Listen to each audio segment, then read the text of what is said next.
it's so awesome going around the track afterwards and seeing everybody cheering, seeing a bunch of Heron hats out there. This is a experience that I'll never forget. For sure, tops any championship or race win I've ever had. A post-race 2 Josh Heron on his walk-off win at COTA. We talk about that and so much more right now.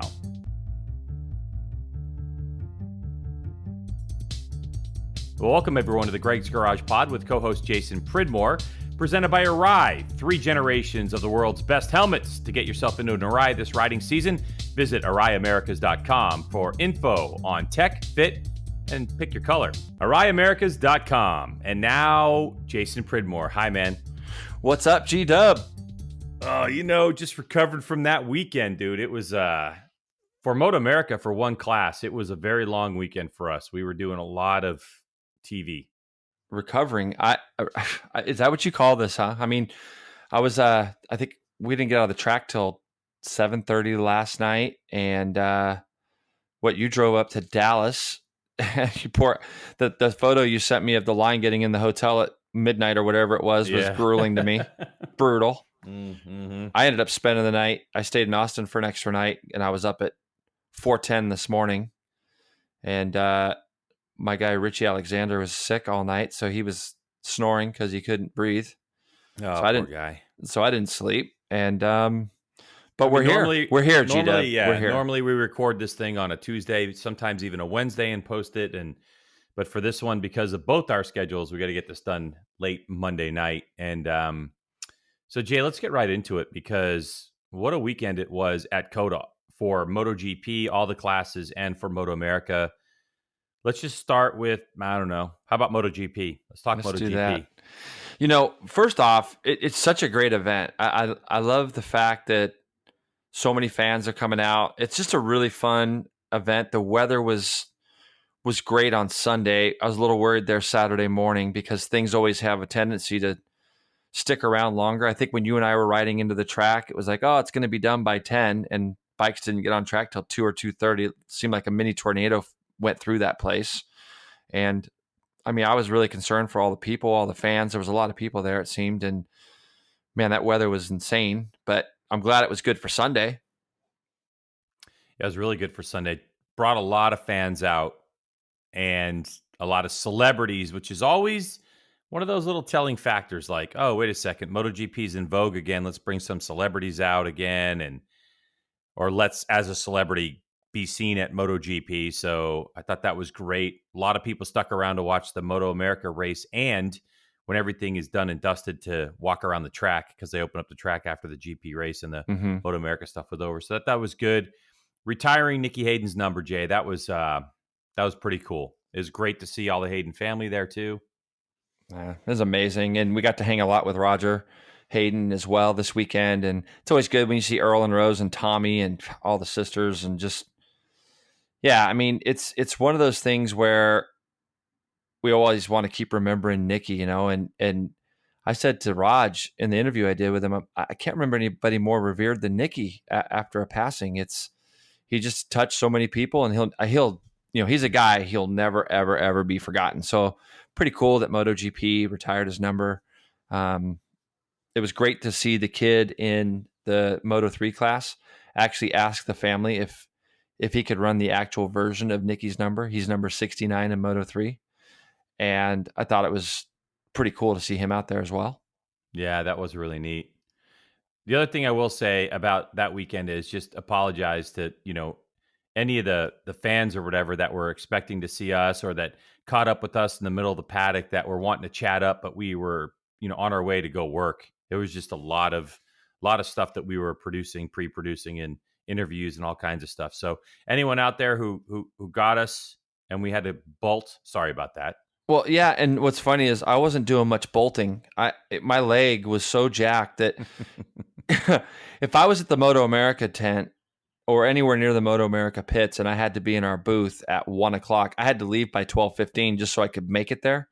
I'm definitely feeling it today with my leg. I just don't like being on crutches at the races, and there's probably not 2 worse tracks to start off than Road Atlanta and COTA as far as having to walk places.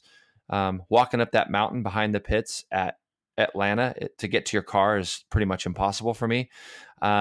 So it was great. MotoAmerica was awesome to me there, but getting into the compound where the media center was and things, we didn't have golf carts or scooters or anything that I could actually ride into there. So it was great though, seeing all the fans that were there. It was, and they were treated to, I feel really a Grand Prix that could turn the year a little bit upside down. I mean, there was a lot of things that went on. So why don't you give us the results to start with? Give us the top 10. Top 10, MotoGP. Alex Rins, his first MotoGP victory. He does it over Valentino Rossi by just under half a second. Jack Miller in his first podium, I think since 2016, finishes in third. Dovizioso in fourth, coming from like way back on the grid. I think he was like, what, Jay, 13th or something 13th, like that? yeah. Franco Morbidelli, his first top 5 finish. Danilo Petrucci in 6th, Quartararo in 7th, Pol Espargaro in 8th. And they actually, I believe now, KTM pole vaults ahead of Aprilia in the Manufacturers' Championship. Pecco Bagnaia in 9th, and then Takaaki Nakagami in 10th spot. Vinales way back there in 11th. Another jump start, huh? Yeah, he crapped. Crazy. We heard about that. Yeah. He knew it was coming.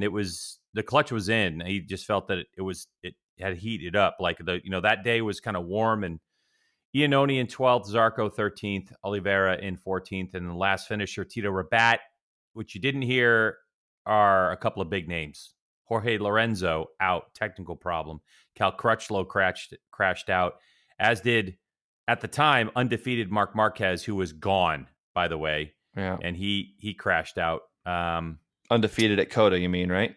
Undefeated at Coda, of course. Yeah, he went into Coda undefeated at the time. So our third race winner in 3 races in GP, I could not be happier for Alex Rins because he had to race for it. It wasn't gifted to him by Marquez exiting at all. Rossi was actually in second and inherited the lead, and then Rins reeled him in and kept him behind him. Yeah, I mean, we could do a podcast on that Grand Prix. There were so many different things that were going on, but I think Alex Rins winning was an inevitable thing for 2019. I know he was on both of our lists that we picked at the beginning of the year as far as a guy that was going to win. Not Chad Reed. Yeah, not Chad Reed. Yeah, no, when you think about it, he has a tendency to just be able to. The Suzuki's been coming on strong, anyways, and he's so good at conserving tires. His big thing's been qualifying. I mean, Marquez crashed. It happens. People, I don't understand how people they were almost happy. So I was reading stuff and just people are almost happy. Oh, it's good for the championship. Oh, it's good for this. Marc Marquez is just so incredible. But it goes back to, I think it was Rossi. You quoted Rossi earlier in the weekend as saying it's one of the most technical tracks that we go to. And we talked about it a lot on this broadcast, that it is technical because you come from such fast straightaways into those ultra tight corners. And when you think about Crutchlow and you think about Marquez crashing, where did they crash? They both crashed in super slow corners because it's so easy to get in there too deep. It was a bit of a carnival after Marquez crashed. Did you see him crash 2 more times after that? No, I did not. Oh yeah, he picked up his bike and he picked it up so quick that it flung him over to the other side and he crashed. Yeah. Then they were trying to bump start him, and they're pushing, and he fell over again. A poor guy. Okay, I thought you meant like after he got it going. I was no, he never got it going. He crashed on the scooter on his way in. Poor guy. Yeah, but look, he's only 9 points back. It's in the big spectrum of things. The only way I look at it is he just kind of gave those guys a little bit of a break. We've seen him do this before at the beginning of the year where he's been a lot further back than 9 points. But I don't think we could take anything away from Rins, what it means to MotoGP to have another manufacturer win, what it means to the team as far as Suzuki goes. Did you see them in their pit box after the race? I mean, it's just stunned and happy and all the emotions that you can imagine to win at that level. And by the way, the president of Suzuki was present as well this weekend. So it couldn't have been a better, in terms of just the strength of the program and getting support behind it at the manufacturer level. Not that Suzuki was going away. There were no rumors of that, but it's just always good when the big boss is around and you come away with a W. First time, what I think for them, it was 2016 as well. Yeah, that's exactly right. No, with Vinales.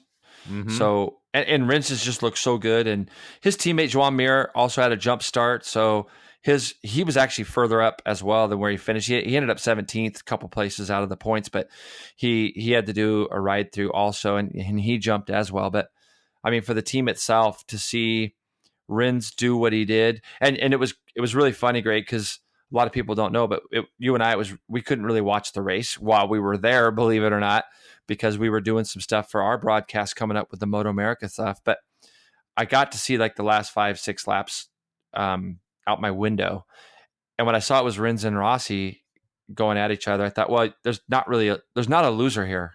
That was kind of a nice feeling to have, like to see Rossi win again, especially in America, would have just been historic. But to see Rins win and be the only guy that's won at COTA in Moto2, Moto3, and now MotoGP, I think that's a pretty cool little story in and of itself. Jason, let's just talk brass tacks about if Valentino had won, and I don't want to labor on it because he didn't win, but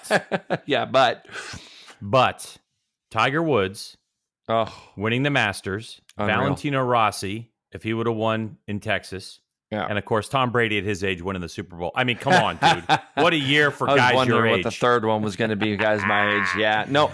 Oh, my God, funny. Tom Brady. No, but Jay, we kind of laughed, didn't we? Because I was like, we had our MotoAmerica EBC Brakes Superbike race after MotoGP, and I made the comment to you in the booth, like, in a way, thank goodness Valentino didn't win, because so true. Would we have been able to actually get on the motorcycle racetrack? I don't know. The track itself, because the fans would have flooded the race. Like, we probably would have been delayed or canceled because the place would have gone. It would have been Mugello, huh? It would have been Mugello. Yeah, that's what it would have been. And hopefully the fences wouldn't have got torn down and all that, but I think it's just at that point now with him where, it's inevitable. He's going to win. I didn't think he'd win this year, but he just looks more invigorated than ever right now. I think that it's a big goal for him. But yeah, and like, let's go even further down. Jack Miller putting it on the podium, incredible, super pumped for him. As you said, it was the last time he was on the podium was when he won in 2016 at a wet but drying Assen track in Holland.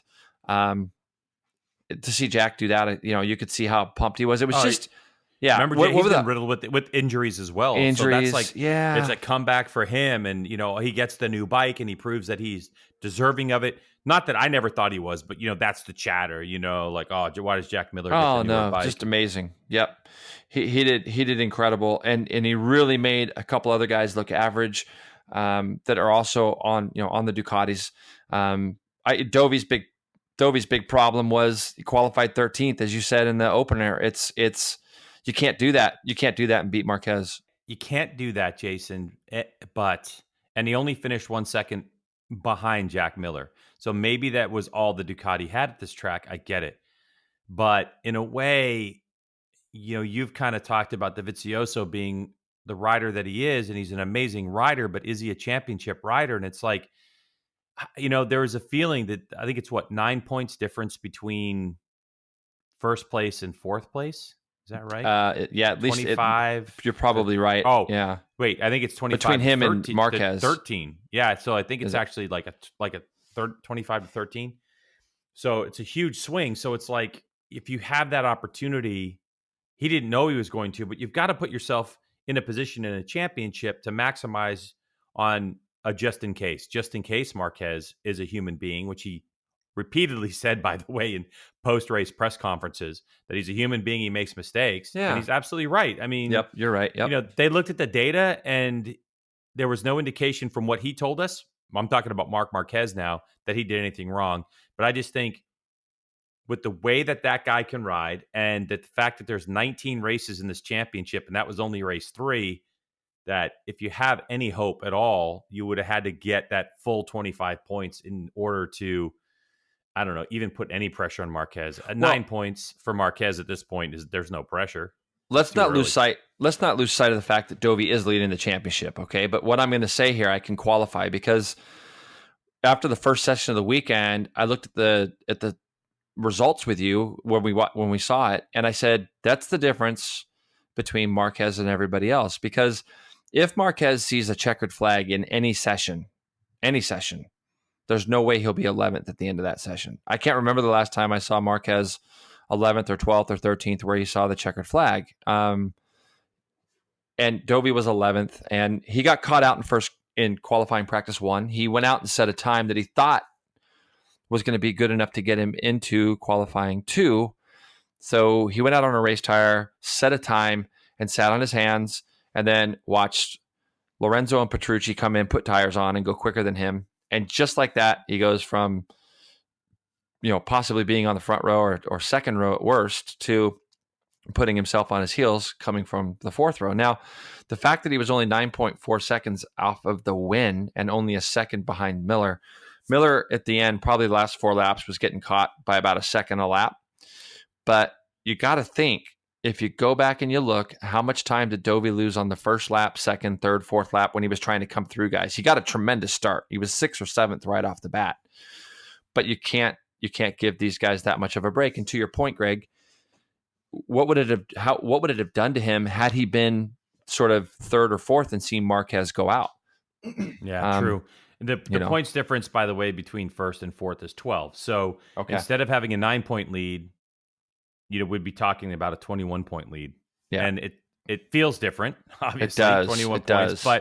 But it doesn't feel that different. Not with the amount of races we have left and the way Marquez is racing. I'm not giving the guy the championship. No. We finally saw that Marquez, who doesn't crash a lot in races and give points away like that, he's done it, but not a lot. But we finally saw that Marquez is human. Well, he definitely hasn't done it the last 3 years, has he? I mean, he hasn't. No. He hasn't. He got rid of a lot of that stuff.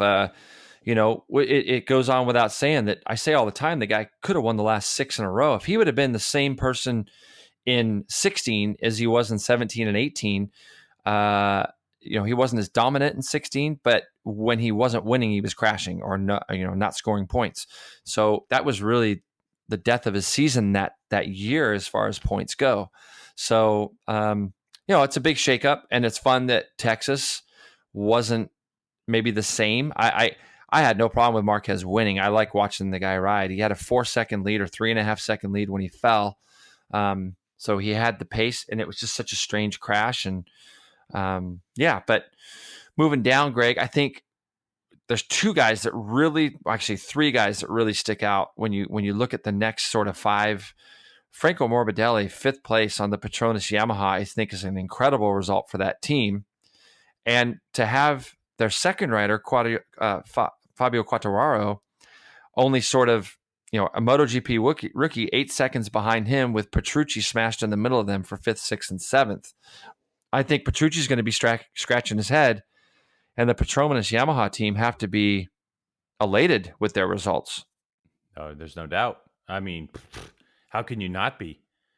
You're 18 seconds back of Rossi. I mean, one of the things that people are talking about is, okay, well, Marquez and Crutchlow, right? So you got to add 2 to that position. The thing is that old adage, to finish first, you first must finish. Yeah, crashing no is doubt. part of racing. 100%. And so you can't insert anything and say blah, blah, blah. So Morbidelli did it. He finished the race. He kept it upright.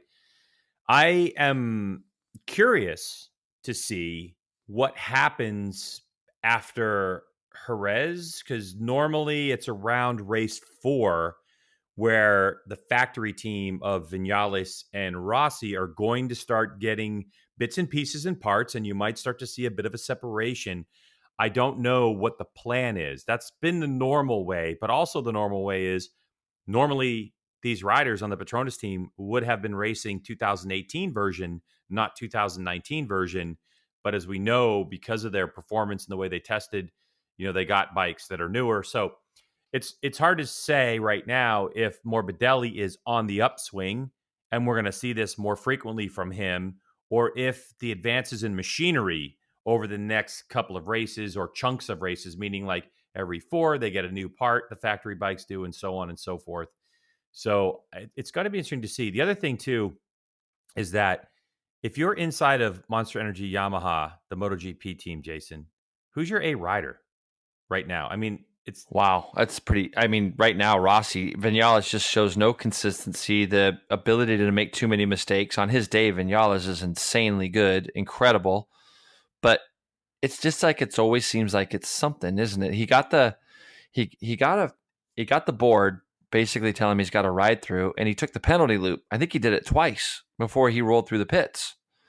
And I don't know if maybe he was confused by Crutchlow and the controversy in Argentina where, Crutchlow, in my opinion, still that penalty wasn't really warranted. But these two jump starts were definitely jump starts. These guys were definitely rolling. They moved over the white line before the lights went out. I don't think either one of them contested that. But you got to say Rossi. I mean, Rossi's second in the championship right now. You brought up a great point too here just right now. The thing that's made MotoGP so cool, Greg, is the fact that we're not having to see these guys on 1 and 2 year old equipment. I think it's tremendous that the manufacturers are putting Morbidelli and Quartararo on updated machines, even if they're just a tick behind. They're not a year and a half behind or 2 years behind.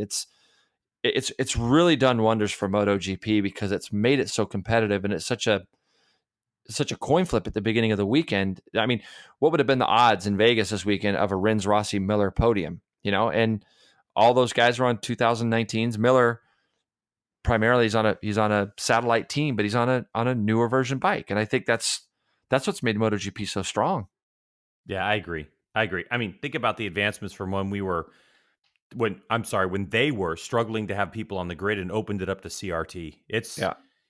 And even, especially in the economy, if you look at the world economy and the way that MotoGP has been able to thrive and the amount of resources being put in by motorcycle manufacturers, is we know sport bike sales are down dramatically across the board here in the U.S., all over the place. So it's interesting to see them bucking the trend.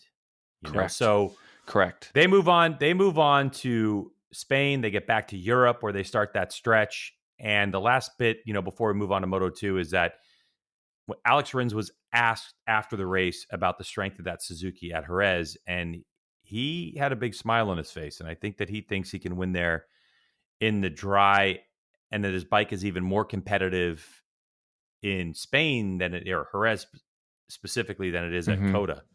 So yeah, well, they're going to some places now that they tested. So I think you're right, and that bike handles so wonderfully. But real quick, my last thing on this whole deal, as far as MotoGP goes, is huge shout out to Paul Espargaro, fast all weekend on the KTM. To be 29 seconds out of first is great. I think to only be 10 seconds, 11 seconds out of a top 5 on that KTM, he's making everybody else on the KTMs look really, really average. Zarco's back there in 13th. He's got Oliveira, second behind him, second and a half behind him. Paul Espargaro's doing a really, really good job on that Red Bull KTM factory bike. Awesome. Yeah. All right, let's talk about Moto2, JP, because let's do it. That was some race. It's crazy though. It's crazy. We saw the race in Argentina, Greg, but again, our points leader, just like in MotoGP, Marquez went out. It was the same exact thing with Baldassarri. I mean, to his credit, it wasn't really something he did. Jorge Martin got a little out of shape in front of him, and he closed the gap. I mean, it happened on the first lap of the race, and he touched the back of Martin and fell. So both our MotoGP and Moto2, our points leaders coming in, both 0 pointed. And I mean, so much drama in Moto2. You had American Joe Roberts, who was having, I think, one of his best Moto2 weekends, wasn't he, JP? Like, he showed some promise. He definitely showed some promise, but he was out. Not classified doing the first lap. Gianantonio, Baldassarri, Vierge, and Roberts, not even on the first lap. And then you had, your boy Iker Lecuona. So like the American racing team KTM, they had a bad one. Brad Binder, was out. It was crazy, and it left it up to the veteran and that Dynavolt Intact GP team going 1-2. So it was Luthi, Marcel Schroeder, and Jorge Navarro. Passini was in 4th, Alex Marquez in 5th, Luca Marini in 6th, Sam Lowe's in 7th.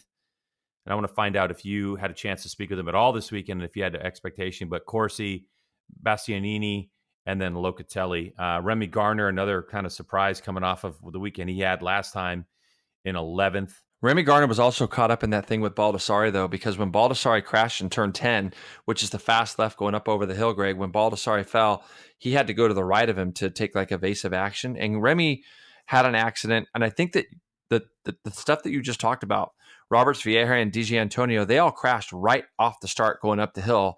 They all got together. Di Gianantonio and Joe looked like they kind of got their bars hooked up. And then one of their bikes kind of took out Xavi Vierge, another guy, on the Mark VDS bike who was going to be a big point scorer, and Baldassarri, obviously, big point scorer. So all those guys gone, not classified. I mean, crazy to think that Binder and Lecuona those guys are big point scorers. They didn't score anything. When you look at the top 5, the thing that jumps out at me is Mattia Pacini. He had no ride coming into this year, none, and he got brought into the Flexbox HP40 team alongside Baldassarri this weekend. How about this, Greg? He had never ridden a Triumph or ridden anything like it before Friday morning practice, and he ends up finishing 4th. Only a second off the podium on a bike he didn't even get to see till Friday morning, which I think is really pretty crazy story. Did you get a chance to communicate with Sam Lowe's at all? I know you work with his brother and find out what was going on there. I mean, not 8.2 seconds back. I think Sam's not. Well, I say Sam's not crashing. He crashed in 1, but it just seems that after testing, off-season testing, I had a little higher expectation to see Sam up there on a more consistent basis. Sam and I were supposed to get together just to hang out, and because I've never got to meet him in person yet, so we've done a lot of just messaging through Instagram with each other. He's just like Alex. He's just such a good guy. Just so cool. He's been way better this year as far as that goes. I mean, I saw a post that he did. Just shocked that he fell at Argentina because he hasn't tipped off in any testing or anything like that. We were going back and forth a little bit last night, and basically he just kind of wore out his tires. He just didn't really have anything left. And at the end, he saw a possible podium still in front of him. And he did close up on Marquez and Luca Marini a lot the last couple laps. In fact, he even gave Marini a shot with two turns to go. But he seemed happy enough with the points that he got, which is great. And I think that that's the key. I said to him in a text, I said, with all these other guys not scoring, the Binders and the Baldassaris, the points that he put in the bank are solid points, Marquez ending up 5th. I think when you look at where he was leading a lot of the race at the beginning and just kind of started falling back. And again, though, he got the points. And I think when you look at those two being able to get those points when those other guys didn't, again, the Texas round will be something that they can look back on and think to themselves, we got those points that we needed there, Well, the Texas round in Moto3 is something we're going to look back on because JP, the top 9 were covered by 1.7 seconds. And it was such an amazing battle. And another race where I was thinking to myself, watching it going like, is this one of those where Jason's going to say, I wouldn't want to be in the middle of that fray again, like it was last time in Argentina. But Aaron Canet won it. Masio was in second. Andrea, I don't even know how to pronounce his last name. Migno. Yep. Andrea Migno. Yep. Rodrigo Antonelli. Arbolino in 6th, Fernandez in 7th, Alonso Lopez in 8th, and Celestino Vietti in 9th on that Sky Racing Team VR46. Anyone could have won this, but what a ride from Aaron Canet, really. I just, what was he, 5th with half the lap to go or something like that, I think? Yeah, no. Like on the last lap, he was in 5th and just, I don't even know how you chip your way up like he did. It was such a close race, and there were a lot of riders, again, not classified, Jason. It's 1, 2, there were, 8 riders not classified? And when you look at those, Fanati, again, who tested so good, getting a second chance to come back into the series, he's been very underwhelming. Again, he didn't score any points in Argentina, finished 16th there, if you remember, on the back of that huge group. And then here, he goes out and tips off and crashes. So he didn't finish either. Suzuki's another guy, Sasaki, and Kaita Toba. All those guys are guys that are normally points. Kaita Toba leading the points when he comes into here. He crashes. Aaron Canet changed teams. He's on the Max Biaggi team, on the Sterigalo Racing team. And the real good team in this one is the Bester Capital Dubai. Remember, we saw them at dinner. One of the nights you and I went out, we saw the team of Jami Masia and Andrea Migno out at dinner. Which, by the way, I just want to post note. Okay, it was it was a restaurant that was in our hotel parking lot, basically. All right, It was horrible. Twin was Peaks. so bad. We went to Oh Twin my Peaks, God. and the service was brutal. You're going to Brutal. admit that we went to Twin Peaks? Yeah. Yes, That's I so am. sad. That's because horrible. Twin Peaks, you should be ashamed of yourself. The service was awful. For us to get basic food, it took over 2 hours to get the food, and it really wasn't that busy. It's shameful. I was more impressed that you didn't hit the Krispy Kreme at all. Like you were craving it from the time you got there, and it was in our parking lot also. And I was almost getting drugged in there with you, but we managed to stay away, didn't we? Pretty much. Pretty well. We got a couple dozen Sunday morning for the team, and while we were in the drive-thru, they said, by the way, the red light's getting ready to come on, so if you sit in the drive-thru here for the next 5 minutes. And then we show up, and I forgot that crew call was like an hour after we were there. Like we were there early, so nobody got piping hot donuts.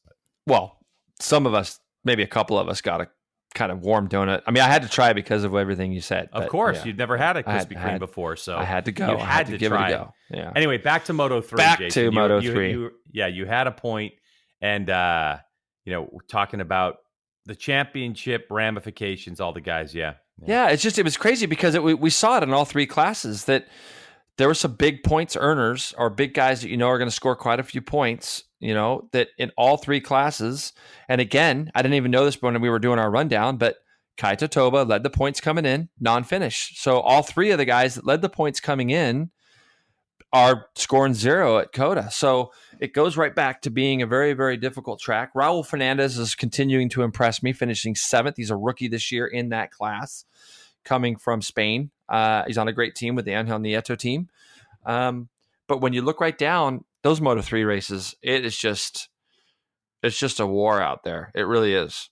No surprise, in 3 races, 3 different race winners in that class. The one thing about Moto3 that I find very interesting is Turkish rider Can Anju, who arrived from, I think it was Red Bull Rookies Cup, right? Because is that or Asia Cup? He raced in Spain. He raced in Spain last year, and he's got a brother as well, right? He's got a younger Valencia. brother who was in Asia Cup. Anyway, raced there, came out his first race, wins it, and it was like, wow, the future's bright. 3 races in, 0 points for that young man. Yeah, it's been 0 points. It's been a tough go at it. Hopefully the team sticks with him, but if you're not watching MotoGP, you have serious issues with yourself because across the board, it is very, very exciting in my opinion. No, I think that the show is great. Like I said, the fan turnout at our race was really cool. But all 3 classes, if you're not watching all 3 classes every weekend, because we're seeing the guys go from Moto3, jump into Moto2. Like this year, you got Martin and Di Giannantonio and a bunch of them, Enea Bastianini.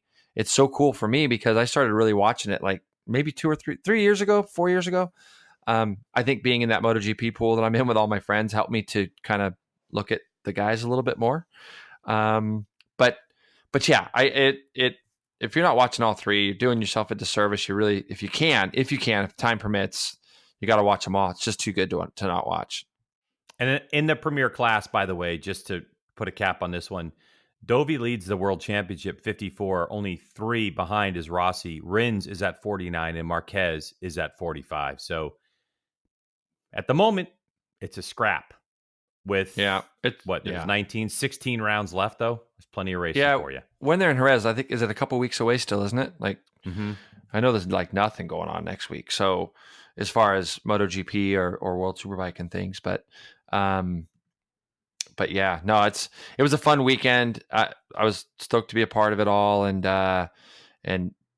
now we've got, when you look at what happened there on the weekend, and, of course we're going to get into our MotoAmerica stuff, because I think that this race, again, it lend itself, in the past, we've seen either kind of close races or races that haven't been that great. And when you look at this year, you got to think about the Yoshimura Suzukis. And I don't want to say they were dominant because Cameron was there and Garrett showed some pace, but really Yosh just looked unbeatable this weekend from the time they rolled out after qualifying the races. I mean, the Yamahas look good in practices and things, but then the Yosh guys just kind of took over in the races.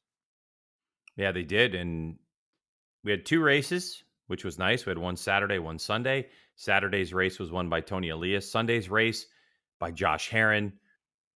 The race on Saturday, in terms of like the actual finishes and the last lap and everything else, excellent. I mean, top notch for me.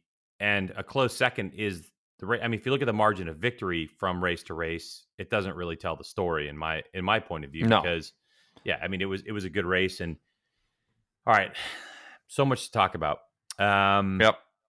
We'll do it briefly though, because we'll talk more about this when we do our MotoAmerica preview podcast that'll be coming up before VIR in a couple of weeks. But Tony Elias knows how to get around COTA, and he has a motorcycle and a riding style that just parks people at an apex, and he dictates the drive out, and it's very hard to race him when he's on his game. Agreed? 100% agreed. And I was thinking about it. It's almost, it's kind of the same at another fast track that we go to, Road America. He has this ability to get to the apex of the corner. He has this ability to slow his bike down just off the edge or just off the center part of the tire. Ton of trail braking, but he also has a way of really controlling mid-corner speed and firing the bike off. And he's less susceptible of mistakes as well. I mean, when you sit there and you look at it, I can't think of a time I really saw Tony run wide other than in the second race, when he couldn't get the bike into gear with 2 to go in turn 11. Other than that, I never saw him put a wheel wrong in any of those slow corners, which is what, again, makes that track so technical. It's like a track that's kind of built for him. He's small in stature, so he's on a fast bike, and he knows how to slow the thing down and get it into those slow corners and get out and really make it hard for people to pass him. Now, my thought, Jason, was that when Tony did run wide, when he couldn't get the bike in gear, it wasn't an engine braking thing.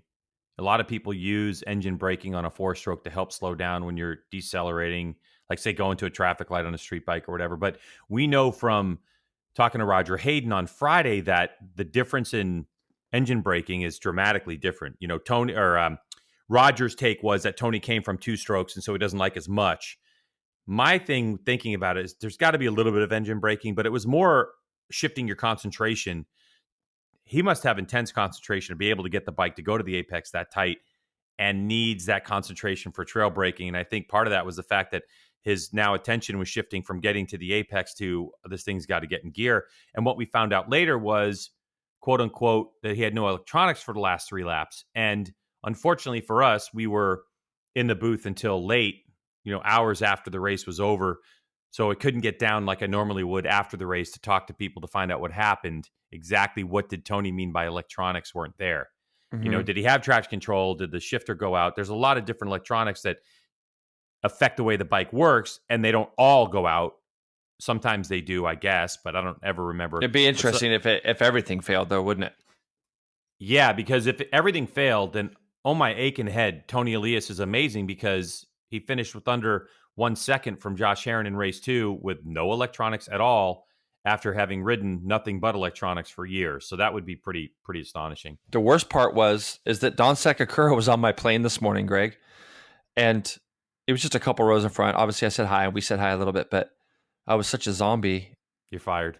I couldn't even talk to him. I was so tired. Don is such a good guy, and I could have got this information for you. You're gonna have to get somebody else for the podcast. I'm gonna FedEx you your pink slip. You let me down. I apologize. I mean, I let you down, but when you look at it, the first race, 3 of them came across covered. Could have covered them in a blanket with Elias Bobier Gerloff, who started last after his bike didn't start on the grid. Herrin, such a great race for him. him. Herrin was just 2 seconds back at the end, and I think that really played into the week to the next day for him. But yeah, great run for Garrett to come. The kid just needs a little bit of luck, And again, I would love to find out what kind of happened on Sunday, because I put Garrett Gerloff in with a shot to win one of these things at any moment, and he wasn't a factor at all on Sunday. He started from where he needed to start from and never really showed himself in the race. He kind of just stuck around back there and forth. But when you look at what Josh Herrin did, it's great that you used him at the tees at the top, because I think Atlanta was such a big kind of letdown for him. let's say, that he came in here, probably put a lot of pressure on himself. And He said that. Yeah, he said that Yep. post race for sure. Yeah. Yep. And did we just, I hate to even say it, but did we just see the change of what Josh Herrin's going to turn into now? Just he definitely rode with so much maturity in that race and did exactly what he said that he was going to do on the grid with Hannah. And the last lap he did, it was head down, bum in the air. Let's put the best lap we possibly can and make these guys beat me if they can. And they couldn't. He pulled away from them. Well, that's definitely what I want to talk about, because there is a clear distinction now between Josh Herrin, the showman, and Josh Herrin, the motorcycle racer. And what I mean by that is that he has said in the past, actually, he said it in our shows this weekend, in the little rivalry feature that we ended up rolling, that, he's going to throw a shot on his teammate. It doesn't matter if it's his teammate. He's going to get in there and he's got to make money in this deal, and it's what he's about. And plus, Herrin knows the show. He understands how this entertains people, and he's really good at it. But what he looked like he did on Sunday was say, the show's going to be on hold for this one. I'm not going to throw shots and have pass, repass, blah, blah, blah, because they had such a gap on Cameron Beaubier. And so if you can establish that gap and then leave it for the last couple of laps, why not? I loved it. I just was really impressed with the way Josh Herrin rode the overall race. I thought in the past, Greg, yeah, you're spot on, by the way, not to interrupt, but in the past when he did this with Josh Hayes, like we're talking 5 years ago, it was like he was doing everything he could to keep up with Josh, and then he would kind of fade towards the end, or Josh would just continue to have a little bit more pace. Hayes, that is, would have a little bit more pace. But Josh Herrin yesterday was stalking Tony. He wasn't just following him to just hopefully stay there. He was stalking him. He made Tony think different because he raced Tony different. And the two Yosh guys worked together really well this weekend. And when Herrin went past him going into turn 12 with what, Greg, like 4 to go, I think it was? Around there, yeah. Yeah, and then Tony didn't mess with him. He just drafted back past Josh on the next lap and went back past. And then with 2 to go, when they had the 2 to go come across, they went into turn 11, and that's when Tony caught a false neutral, couldn't get the bike into gear for whatever reason. And they only had maybe 0.4, 0.5 on Cameron. But it was almost like Herrin just made it through 11 and said, this is my chance. I got to go. I got to just do my best to run away. And you're spot on. I think that it's really cool to be able to tell your friends how much you stuffed these guys and how much chaos you caused, and social media wise, yeah, it's really cool. But when you're finishing 4th and 5th, who cares? And this race here, he rode with such maturity, didn't put a wheel wrong, goes off and wins, and it's got Channing Tatum on the back of his bike going into winner's circle. I think that's a lot better option. Yeah, I agree. And the other thing too is that Suzuki really had a banner weekend. We saw pictures that been posted all over the place of Alex Rins went into the Yosh trailer, and you had the president of Suzuki. I think it was the president of Suzuki, or at least the head of Suzuki MotoGP maybe. And you had Kerry Graber, who's in charge of the program here in the States. The 5 of them, Rins, Tony, and Josh, as all winners, for the races that Suzuki were in this weekend, they won them all. And so it was a really good weekend for Suzuki, and congratulations to them in Japan, in the United States. I thought overall it was really, really good. So I think the question now that I'm going to look at, I guess you could say, is how long is Tony going to allow Josh Herrin and Tony Elias himself to work together to try to break them and then let it to the last lap? Or, it's okay to do it at this point in the championship, because when we went into the weekend, Herrin was 9th in the points. Now he's 3rd. He's still 28 back from Tony, so he might allow it a few more times. But I wonder if it will continue to be, let's work as teammates and then fight it out the last few laps, or if Tony's going to get to the point where if Herrin keeps passing him on the last lap and getting another 5 and another. I'm not saying that Yosh can dominate every race. There's no way. Not with the way Cameron's riding, and not with the way the Yamaha has its strengths. Plus, I just think that JD Beach is gaining more confidence, more speed. He's going to be in the mix at the tracks where the Yamahas are strong. I think that Skoltz definitely can be there as well. I'm hoping that Jake Lewis and that M4 X-Star Suzuki team makes a jump with their electronics. And of course, Gerloff figures it out. Gerloff's got it figured out. He just, I'm not exactly sure what happened Sunday. The pace was definitely faster on Sunday than what Gerloff had gone. I mean, he went 11.9 to 11.9 on his first flying lap of the weekend and lived in the 11s, and then obviously went, qualified better as it went. But he had bad luck the first day, but the pace was only in the 10s the first day. It wasn't, these guys went 2:08.9. The wind was the big factor, wasn't it, on Saturday, Greg? It was, yeah. It was. So these guys went 2:08.9, 2:09 flat for Heron and Ilias in the second race. So the pace was quicker. And Garrett went faster. He went 2:09.6, and he only finished 3.2 back. But it was a 3.2 that was never a factor, really. He was coming on towards the end, but just couldn't quite get to those guys. So, but I agree with you. And you mentioned a couple teams there. Jake did good. He got 2 solid finishes this weekend. Cam Peterson, I thought, was good. But the fact that Skoltz and the WorldSBK Racing team, it's a throwaway weekend for those guys. Matthew fell over in the first race. He did fight his way back to, I believe it was 7th or 8th, Greg, I think, in the first race to get himself back. But really, almost where was he, Greg? Yeah, he was 7th. So he got some points. And JD did a good job on Saturday. They made some changes going into Sunday, and then the bike had a problem, I think, sort of with 2 laps to go. So it's a DNF for those guys. But yeah, I think, again, COTA was a good race for our series. The racing was fun. It was close. I saw a lot of the fans stick around for it, which was nice, and it was good, entertaining racing. Just another little side note: a brand new Yamaha R1 has been seen. It's starting to creep out into the public. I hear possibly Suzuka 8-hour. It'll be debuted and go on sale next year. So I'm interested to see who's going to stick with the Yamaha R1 platform for next year that's not on a factory bike, and to see what that bike looks like. Just a little bit of chatter. G-Dub getting the scoops.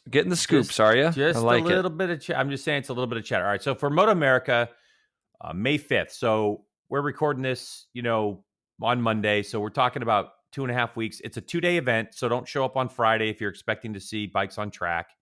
Part of the reason why the Live Plus package is guaranteed Saturday, Sunday, because we do have 4 events, I believe, that are 2-day events. So if you're in the area, come on out to VIR and check it out. It's going to be worth it. VIR, I'm predicting right now, is going to be some close racing. It's a flowy track. It tends to be a track where people can't always get away. They can. It's happened, of course. It's a hard one, though. It's a hard one. And this year especially, I think it's going to be hard for sure.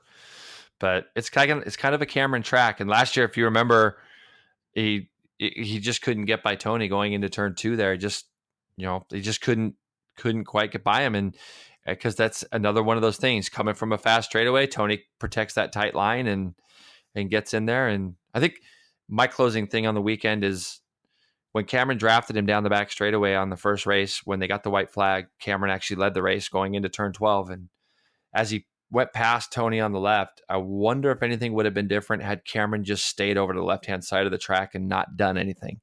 Make Tony go around the outside of him. It was something that he's raced against Tony a lot, and racecraft-wise, I think when Cameron goes back and look at that, it might be something he would maybe think, maybe if I should have stayed over to the left a little bit, made Tony go down the outside, maybe force him into a mistake or something. But, well, last thing, too, on this is if Josh Heron's listening to this podcast, which I know he just absolutely can't miss, Frenchie posted something, who is one of his mechanics, James and Frenchie. And one of the things I was kind of giggling about, after Josh comes across the line, he started beating on his tank cowl. Yeah. That's not the actual tank. That's actually just a cowling. And he started beating on it. And I was thinking to myself, oof, I've been there and dented a tank. And Frenchie posted on Facebook a clip of Heron coming across the line and beating his tank. And then he said something like, now I know why the tank cowl was so beat up. So I think next win, awesome. Heron's probably going to be a little bit more sensitive to the paint job or whatever. I don't know if that's a carbon bit, and maybe he cracked the carbon because he hit it so hard. Oh, yeah, maybe. But I don't know. But I thought that was pretty funny. All right, Jason, funny. Let's move off of MotoAmerica and into World Superbike, which it was. I don't want to labor too far on it necessarily. I get it. 250 RPM decrease for the Ducati Panigale V4R. Bautista won both races. There were only 2 instead of 3 this weekend because on Saturday there was snow for race number 1, so they ended up canceling that. Bautista wins the first one by 3.1, the second one by 4.6. So not the largest margin of victory we've seen. But in race 2, dude, I mean, the race for second between Van der Mark and Ray on the last 2 laps was so good. It was really good. It was great. And Van der Mark to come back from 6th because he kind of got shuffled back with about 6 or 7 to go. And he had to go back through some guys to get back up to where Ray was. And, they made contact on the last lap. I mean, look, we literally cannot take anything away from Bautista. Nope. It's another track. It's another track that he knows really well. MotoGP's been there a bunch. The margin of victory was less. This is what you would kind of call a scratcher's track, like what these guys would call a track where we'd expect it to be a little bit closer, and it was.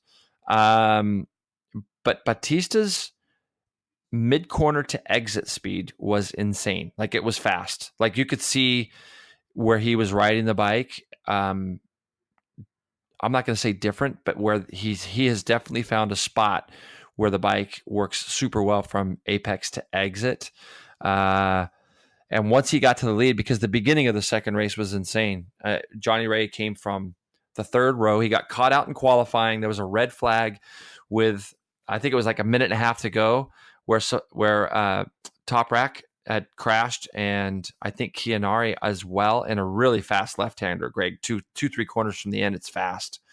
And Ray and Van der Mark and some of these guys were on really good laps, but Ray hadn't done a good lap yet. So he had to come from 8th, I think. So both rounds, he was in the 3rd row. And in the second race, he led the first lap from back there. I mean, that's going through some world-class guys, but he wasn't able to hold Bautista off. And, man, it looks daunting for everybody now. I can't think of a track that's coming up where I mean, I don't know of the track that these guys could beat him. Well, I mean, they have to wait at least another 3 races or whatever it is, another point in time for them to make another assessment of what they're going to do in terms of if they're going to make any adjustments to the Ducati.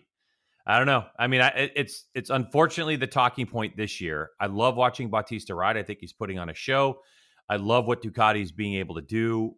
I had a long conversation with Paolo Trebati, who's the director of sport for Ducati Corsa, who's in charge of the program and their involvement in it. And, the conversation was about Kyle Wyman and his direct line to Ducati Corsa. He's not a factory, team by any stretch, but he's getting info and getting some valuable info for his program. But in talking to Paolo, I mean, he was just beaming and saying, great, like whatever they want to do, not Ducati, whatever Dorna, who owns World Superbike, wants to do, they'll just deal with it at the time. And they were very confident in hiring Bautista. I think they understood what his potential was as a rider.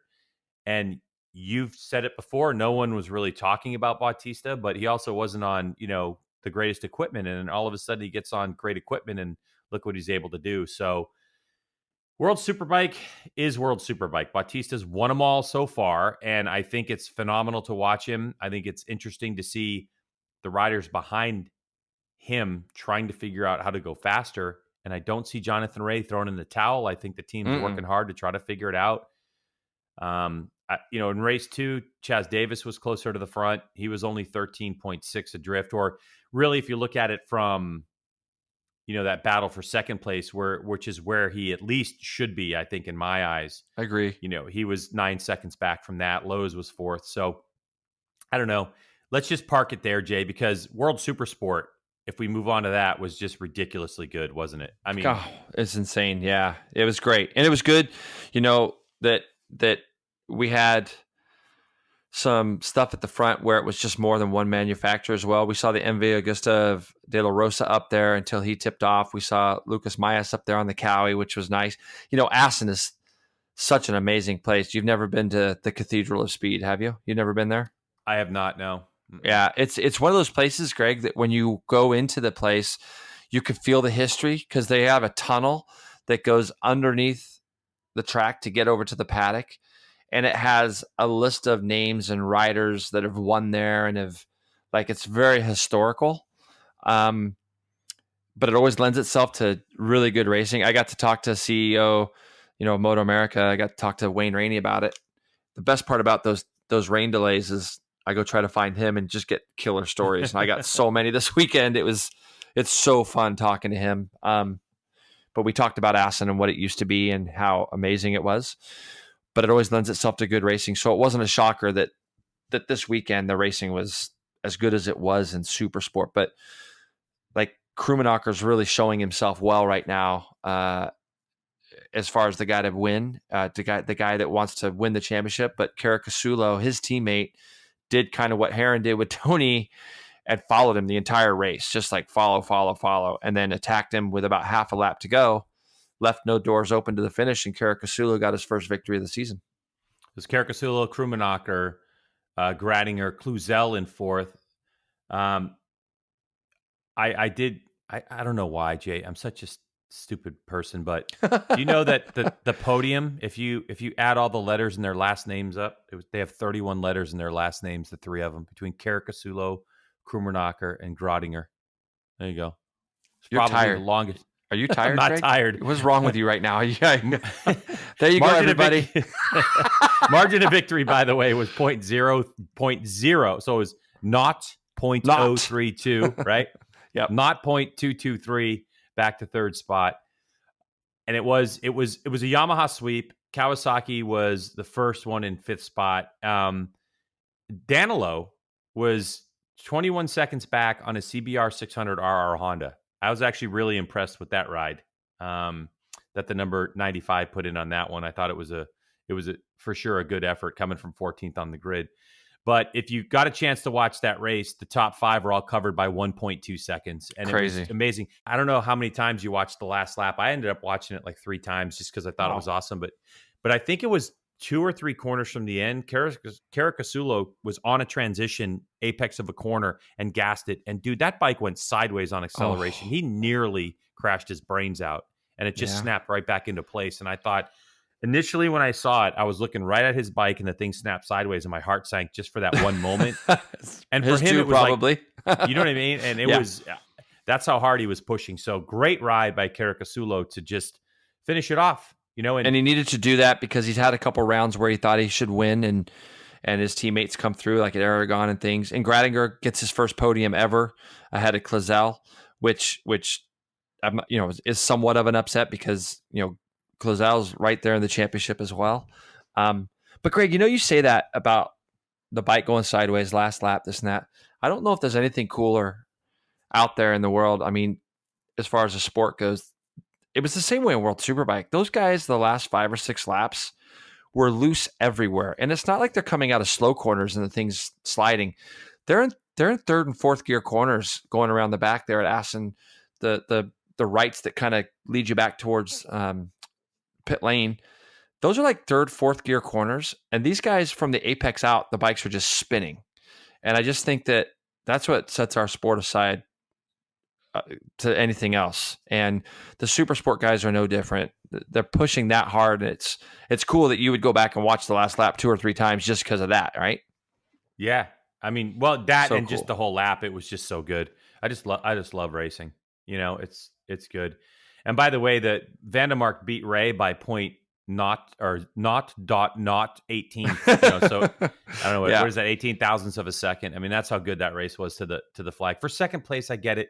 But it was so much fun to watch. They were just all over each other. And I thought Ray got a tremendous drive at the end of race 2. But I don't want to dive back into World Superbike. Yeah. Just good all around. But I know you wanted to make a comment because we'll talk about this in more detail on a later podcast. But that World Supersport 300 race was ridiculous. Greg, 19 people come across the line 2.3 seconds.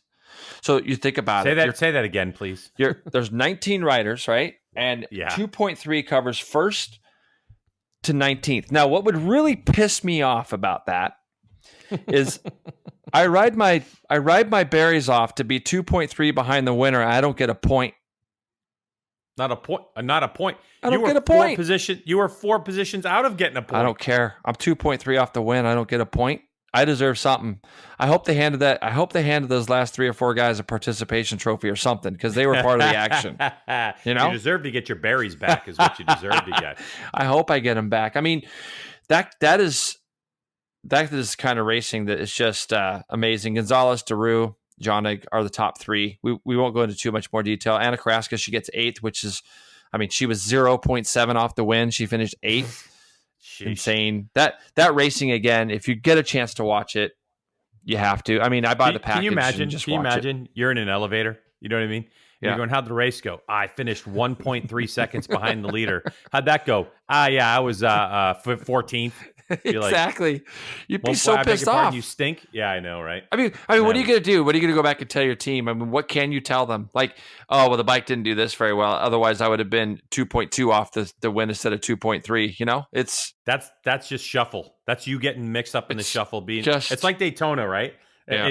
The old Daytona. If you're in a pack of 5 or 6, where are you? Where do you go? You know, people. You got to be third. You get the big draft, but then you've got it's just like whatever. You know, and crazy. I think you got to hold your breath too. Who's going down? Who's going to push too hard when you're that close?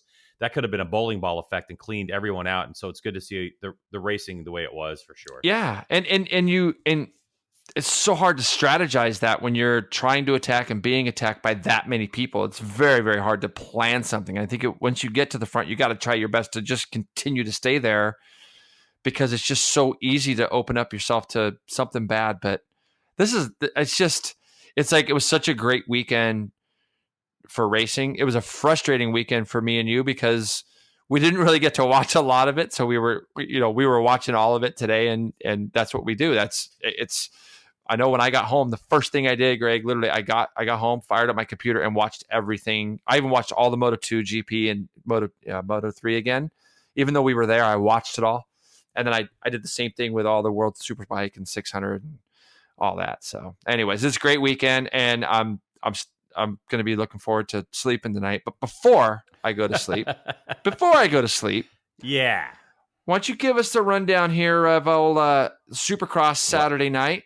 Our boy Tomac decided to wake up on the right side of the bed again, huh? He didn't get a good race start, but he clawed his way back through the field. JP set the fastest lap of the race during it. And Tomac ended up winning by 7.7 seconds over Cooper Webb, who didn't have a real easy time at it. Marvin Musquin was actually the early race leader, and Tomac blitzed him in the whoops and went by him. So Tomac, great job in his fight for the championship. There's only 2 rounds left. So it was Tomac, Webb, Musquin. Justin Bogle had a good one. Joey Savacci, hurt, had a great run too. Amazing. In 5th. Yeah. Blake Baggett, Ken Roxon in 7th. You heard of Ken Roxon. He's that factory HRC guy. Zach Osborne, my boy, in 8th place. Josh Grant, 9th. Justin Hill in 10th spot. By the way, Mike Alessi keeps making main events, which is great. He finished 22nd, but Alessi, who got called off the couch, is still making main events. The points is what's interesting because there's 2 rounds left. Mm-hmm. They're off this weekend because, it's Easter weekend, so they're not racing. But then they go to, the East Rutherford, where that stupid football team plays, just outside of New York. So that's a big one. And then they end up in Vegas. Webb's got 18-point lead right now over Tomac. The hardest thing, I think, about the Supercross season for me is that the short amount of time they have off between Supercross season and outdoor season. And when you get this deep into a championship, it's almost a relief if you have a big points lead, if you're in the, the battle for the championship. It's almost a relief if you're Marvin Musquin and Cooper has 332 points and you have 309. I'm not saying it's the position he wants to be in, but there's a matter of like, can I stay healthy for these next 2 rounds? Because then I have the whole outdoor season right around the corner. Listen, I have never heard a rider say that, Jason, but I just get the feeling, I spent a season at the Lucas Oil Outdoor Motocross, 2 seasons actually in and out of that championship. And it's just like, I don't know. It's a tough schedule is what I'm trying to say. Yeah. Well, there's a couple things I think. And when you said that to me earlier, I thought about that. And number one, I'd be interested to see how much more Supercross pays these guys than outdoors. Just out of curiosity as far as contracts go. Number two, there's two guys that I think have really stepped up this year. Look, the first guy already stepped up, but I think everybody wants to see Ken Roczen win a Supercross after what he went through a couple of years ago, or 2 years of just nothing but brutal injuries. And I saw on his Instagram post today that he was really stoked that there's a little bit of time off between. This is one of their only breaks that they get before they go to Jersey, because he said he's really been battling some things, and it sounds like it almost sounds. And I don't have a clue what it is, but it almost sounds like a little bit like it could have been a chronic fatigue syndrome type of thing, because he was really struggling with fatigue and getting through the races. 2 rounds ago, he probably would have won, but him and Savacci got together. And I think Joey Savacci's another guy that has shown pace, shown consistency to be up in the top 5 guys now. But Tomac is kind of doing what he does all the time. He's going to go out and win the last 4 races and come up short probably. I think he's going to go to Jersey, and Cooper Webb went past Musquin, and that to me hurts Marvin's chances really bad now. I mean, he's so far back, but Tomac now is only 18 points back? 18 points back with 2 to go. Anything can, and Supercross, the thing is, it's so much different than road racing that these guys could literally crash. Yeah, these guys could tip off, get stuck, and get taken out in turn 1 right off the bat, and Cooper could finish 7th or something with Tomac winning, and then there's no points lead anymore at all going into Vegas. So, and we know Vegas is routinely a pretty good track for Tomac. It's hard pack and slick, and he usually excels in those kind of things. So it ain't over, but it's. I think you definitely draw upon a point. I think you definitely draw upon a point, though. These guys are already outdoor testing. I mean, to your credit, this weekend, for those that don't know, Greg and I were basically hustling back to the media center, and walking right in front of us is Marvin Musquin and his wife, and Greg immediately just goes up, and yeah, exactly. Greg runs up, says hi to Marvin. We get to talk to him. For huge MotoGP fan, flew in from the night before at Denver, flew in just to be at MotoGP on Sunday, as was Reedy. I didn't get to see Chad, but it's so cool that these guys are that wrapped up in MotoGP that they love it. Yeah, it's and good. Marvin, what a great guy he was. Great guy. The 2 seasons that I was dipping my toe in and out of the Lucas Oil Pro Motocross Championship, I would do the post-race press conferences like live underneath the tent. So they got to see my face a little bit, and I would talk with them a little bit. But on race day, which is for Pro Moto, it's just Saturday, Jay. I mean, it's awesome. The trucks roll in, and then they have their deal. I was always working. Like, I never got to see riders. I was always in the tower commentating or whatever. But just to give somebody an idea out there, the last race of Supercross is May 4th. The first race of the Lucas Oil Pro Motocross Outdoor Championship is May 18th in California. So there literally is 2 weeks break that they have. And like you're saying, they're already testing outdoor setups as well. So yeah, it's a grind for them. And we had talked to Marvin about the grind, didn't we, Jay? Like, yeah, that was the big thing. And he was just like, yeah, so pretty much we just visit our family in France in October, and that's all we have, because in November we're already testing because we have Monster Cup, and then that, over Christmas time, they roll right into Supercross. So it's a grind. Put it this way. He raced on Saturday, flew Saturday night down to Austin, watched the MotoGP on Sunday, flew out Monday morning this morning to test this afternoon. In Florida. To test in Florida outdoors. Right. Yeah. So, and then, yeah, probably test again tomorrow, I'm assuming. And then off to Jersey Wednesday for press day Thursday, and then so on and so forth. So, or press day's Friday, I guess. Oh no, he's got nothing this week, so he's going to be off this week. So that'll be good. But yeah, you're exactly right, because we said to him, if he's interested, let's go to Chuck Wall and let's do some riding. Because he wants to. He wants to. Yeah, he wants to. I think. And most Matilda kind of gave him the green light on that. She was that's cool me. with it. That's me with pro motocross, supercross riders. I do that all the time. Like, hey, let's start a rumor. You want to come road racing? And Marvin get just him to looking at me MotoGP. like I was crazy. Yeah, let's go. I love it. Well, not to be lost on the weekend. No, it's good. So the podcast's over, right? No. Should we sign off? Or we're getting close, though. We're getting close. Thank you, thank you, by the way, for introducing me to Marvin. But let's talk about this little Rocky Mountain ATV. Do we really need to? Fantasy Supercross, G-Dub. And you know what's You know what I'm going to do now from now on? I'm making my picks and I'm not watching because this week I didn't get to see the Supercross. I made my picks and, I made my picks. You're 41st. 41st. You're doing, I don't think you moved up. You probably went backwards. Nice work. How many points you score this week? Let's have a look. Actually, you had a good week. 31 for you. That might be a season high. No, can't hear. Anyways. Anyway, I didn't know this. You, I didn't you know went this. from There was a big mover in the top 4 this week. Oh, really, Jason? There was a Yeah. big mover in the top 4. Yeah, Could you tell us who that big mover was in the top 4? Well, if I said myself, Fuller would be so pissed at me. Alex Fuller, my guy, is now leading, and it looks like a pretty good lead. He scored 88 points on Saturday night. He's so lucky. He was at MotoGP too, and he's texting me, "Hey, don't make sure you get your picks in." And I'm like, "Yeah." And of course, he now jumps to the front, which it's bad enough. And I'm going to see him this weekend too. Yeah. Right. But Jason, you moved up to second from 5th to second. Fuller's leading the way. Hold on. What'd you say? What'd you say? Fuller's leading. I said Fuller's leading. Yeah. And who moved up to where? You want to know what I said? Listen to the podcast. Anyway.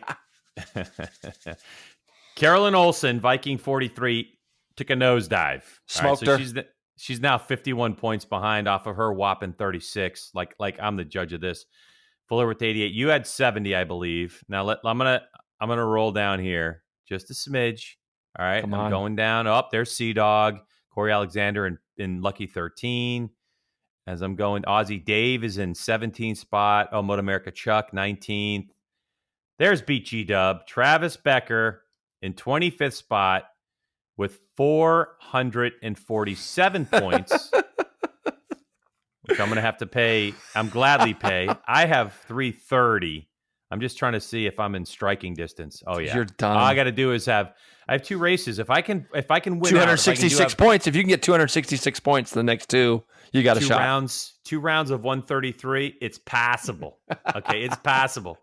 I didn't get my picks in because I was busy, unfortunately. I did get 31 points. However, I'm at 330. Producer Dan's at 373. I'd love those bragging rights. But once again, I just want to thank everyone who arrived at this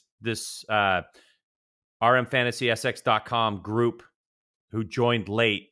So we're now up to 54. And the fact that I'm 41st is in thanks large part to all those people who joined late and scored no points at the beginning. So thank you so much. Yep. Are we going to do something for the winner of this pool, by the way? Maybe we should give them. No. If it's Fuller, I ain't doing anything. I got it, Jason. This will be great. Because I know you still have a stack of posters from like 2001. You know what I mean? When you won your Formula Extreme, maybe you could get one of those vintage posters out. I mean, I'm sure the paper's turned yellow and it's a little brittle. You know what I mean? Thanks, but you could probably sign something to the winner and send it off. That'd be amazing. Yeah, that's great. Or we're a novice national. What? I don't even know what year. No. You'd think I would know what year your thing was. Hey, is the rumor true though? Is the rumor true? No. What? Are we going to do an endurance race together? You said no. Yes, I'm gonna get down to a target weight, and then we're gonna go race an endurance race together. I mean, after your leg heals up. So at your advanced age, your leg should be healed up by 2020. G-Dub. Yes, G-Dub. My leg could be in half. Okay. Oh, don't start. It could be. Don't start. All right. Anyways, I'm putting it out there. Last thing before you go into our... we got to find a bike, don't we? We got to find a bike. I thought we were going to run your 2005... What is it? 2005? 4? Whatever? Oh, yeah. 636. Yeah. What year is it? 2005 model. Yeah. We got to do it. With Roger Hayden bodywork on it, and I got a kit black box programmed by Theo. Got to do it. Oh, yeah. It's Olin's front and rear. Mm-hmm. Hey, real quick, to the podcast people out there, and to you, G-Dub, how badass is my mom? She just brings me in a bottled water right now into my office because she's worried about me not drinking enough. All right, let's get to the race calendar because Jason and I would love for you to get out and watch some racing. Not really possible this weekend in a lot of places because it's Easter weekend, but American Flat Track is in Fort Worth, Texas. So if you love the racing you just saw and you're in the Dallas area, go ahead and check out American Flat Track. Abroad, the season opener for the British Superbike Series, BSB, is at Silverstone. That's going to be great race action. I can't wait to see that. I don't know where we see it, Jay, but I'm going to. We got to find it, G-Dub. We got to find it this year. It'd be fun to find it. Yeah. Yep. And we'll see. Maybe if we add that to the podcast. I know we're already at like an hour and a half, and it gets a little long for both of us. But and also your FIM World Endurance kicks off with the 24-hour of Le Mans in France. Saw the cathedral, by the way, Notre Dame burning down today, and that was heart wrenching. Yeah. Word is by the time we did are doing this podcast that they saved most of the building, so that's good. So in terms of racing in the States, Supercross is off. No MotoAmerica, no MotoGP, no World Superbike, but we got stuff to watch if we want to watch it. We got to find it, right, G-Dub? Yeah, and we'll have a podcast for you next week as we're gonna talk to some people and have some fun. So I hope everyone enjoys their Easter weekend. For most of you, I hope it's a 3-dayer. You get a multiple days off. That's what I'm hoping for. Jay, I'm at Chuckwalla. I leave tomorrow for Chuckwalla. I don't come home till maybe Sunday. So yeah, I'm on fire. But get some rest, dude. Thanks for putting all this together again. I know it's a lot of work for both of us, but a lot for you doing the rundowns and stuff. And have a great rest of your week. Yeah, you too, man. I look forward to hearing how Chuckwalla goes.